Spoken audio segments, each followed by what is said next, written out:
আসসালামু আলাইকুম। ওয়ালাইকুম সালাম। আমি এখন যে জায়গায় আছি ওইটা বিখ্যাত এলাকা, নেত্রকোনার দুর্গাপুর এলাকা। সুসুং আপনারা গ্রামে। আপনারা দেখছেন এই যে সেই বালি, যেই বালি দিয়ে আমরা নির্মাণ কাজ সম্পূর্ণ করতাম। এই সেই সিলেকশন বালি যার কাজ সারা বাংলাদেশে ব্যবহৃত হতো। বিখ্যাত ছিল। হ্যাঁ, এই বালি যখন থেকে অফ হয়ে গেছে তখন থেকে এই বালির দাম আকাশচুম্বী হয়ে গেছে। হ্যাঁ, এই মুহূর্তে বালি ওঠা বন্ধ। এই সেই দুর্গাপুরের বালি দিয়ে বাংলাদেশের কত শত সহস্র বিল্ডিং এর স্থাপনা কাজ হয়েছে এই সেই দুর্গাপুরের বালি।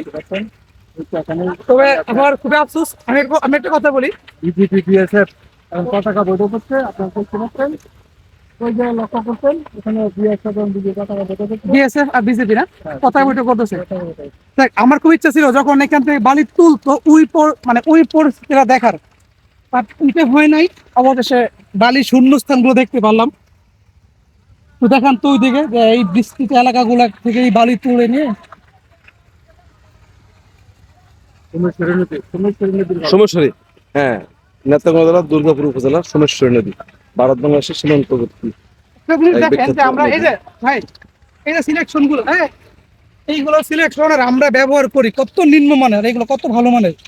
দেখছেন কত মিহি বালি এগুলা। হাতে কোনো ময়লা লাগবে না না এগুলো। এই যে হ্যাঁ, কোনো কত ময়লা নাই। ভালো।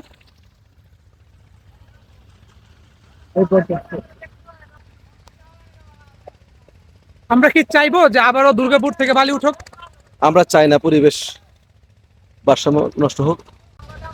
চলেন, তাহলে কি আমরা চাই না এখান থেকে বালি উঠুক? আমরা চাই না। দেখছেন এখানে ঐতিহাসিক একটা বট গাছ। হ্যাঁ, 0 পয়েন্টের ঐতিহাসিক বট গাছ। সেই আমরা এখন ওইটা হচ্ছে একেবারে বাংলাদেশের দুর্গাপুরে 0 পয়েন্ট সেই দুর্গাপুরের বট ঐতিহাসিক গাছটাকে বট গাছ 0 পয়েন্ট অবস্থিত।